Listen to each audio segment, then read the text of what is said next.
We're now at the part of the NBA offseason where things have settled down on the player movement front, with most of the big-name free agents already being signed and the NBA draft hype finishing up. Summer League is now the biggest draw in the basketball world at the moment, but besides that, there are still some rumblings of big things possibly coming on the horizon. Trade season is far from over, and it's possible that a few crazy league-changing moves can still happen, which is exactly what Bleacher Report addressed in a recent article. In this article, they proposed some pretty wild trades that are so crazy they might just work. As always, I'll be going through each one, analyzing whether or not the trades are even realistic, why or why not the teams involved would want to do it, and who benefits the most from it. Before we start though, it turns out a good amount of you watching right now aren't even subscribed to the channel, so if you enjoy the content, consider hitting the subscribe button, as not only does it help out a ton, but I also very much appreciate it. Now with that being said, let's begin.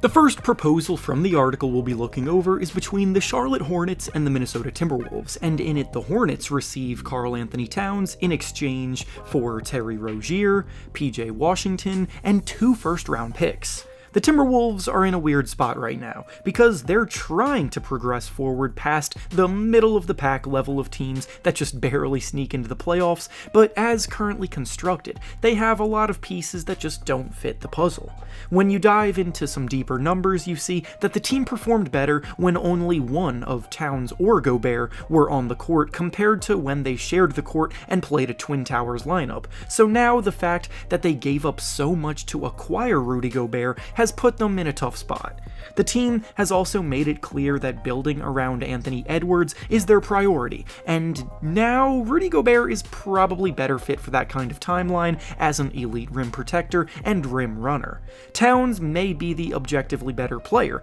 but he also now seems to be the most expendable piece they have, which has resulted in his name landing in trade rumors like this.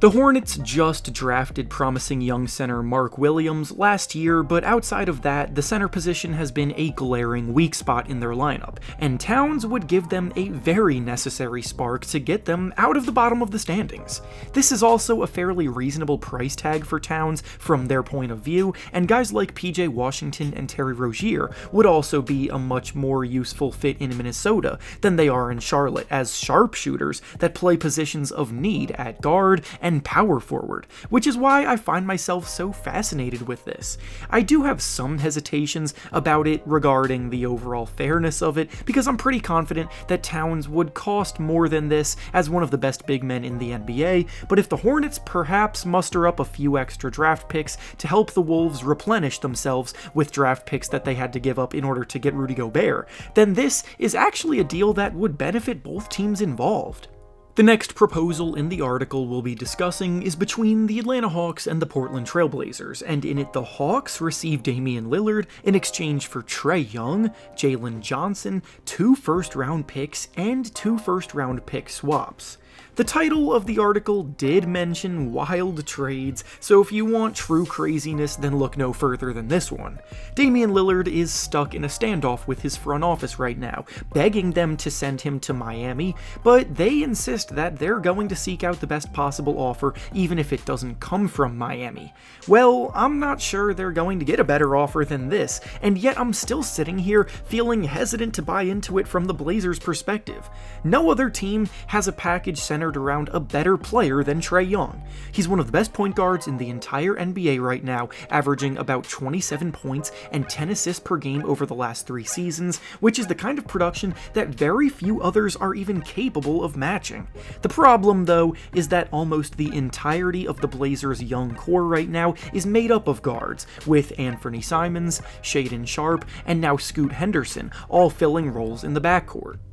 On top of that, there have been leaks coming out about teammates not always loving playing alongside Trae with his incredibly high usage, and he's also clashed with a few head coaches already, so that's not necessarily something that you want to bring into a young locker room either. When you look at things from the Hawks' perspective, you also get a pretty weird situation to analyze, because sure, Lillard may be the better player right now, but he's also about to be 33 years old, and I'm not sure if he's a big enough upgrade over Trae Trae Young to actually take them to the promised land, and if that's the case, then giving up on Trae Young, who is still only 24 years old, would not be worth it at all. It's tough because this trade does tick the boxes that the Blazers are looking for in theory, featuring a star talent and first-round draft capital, but the bigger details make me want to pass on it for both sides. The next proposal from the article is between the Miami Heat and the Chicago Bulls, and in it the Heat receive Zach Lavine and Dalen Terry in exchange for Tyler Herro,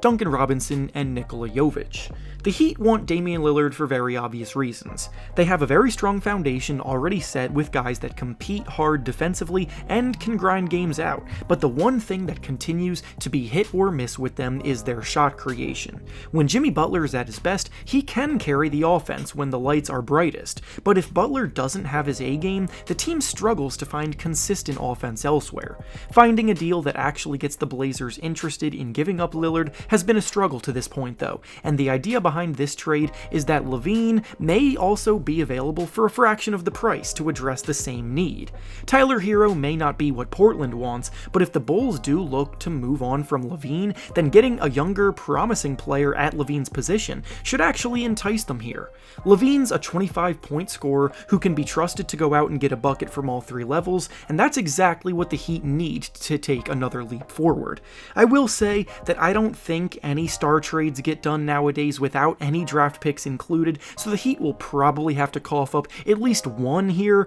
but I like the overall framework of this trade for both sides.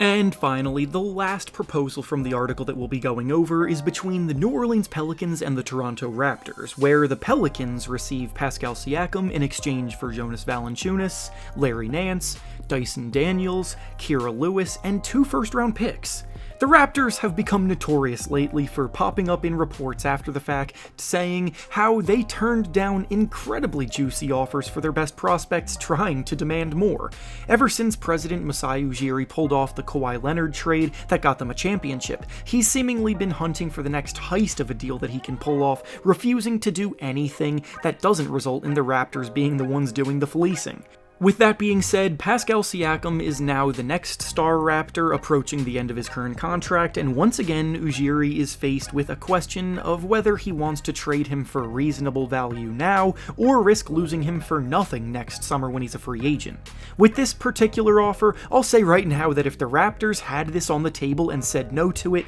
they would be crazy. 2 first-round picks alone for an expiring contract is good value, but then you throw in veteran and former Raptor Jonas Valanciunas, reliable frontcourt piece Larry Nance, and promising youngsters in Kira Lewis and Dyson Daniels, and this is as good of a deal as they'll get in this spot. A lineup featuring Siakam, Zion Williamson, CJ McCollum, and Brandon Ingram would also be lethal in a tough Western Conference, and from their perspective, you have to take a swing on this type of talent every single time. But as always, it's going to come down to whether the Raptors come into negotiations with reasonable expectations or not. And with that being said, that's all I have for you today. Make sure to like the video, subscribe to the channel, and comment down below what you think about these potential trades. Thanks for watching, and I'll see you all next time.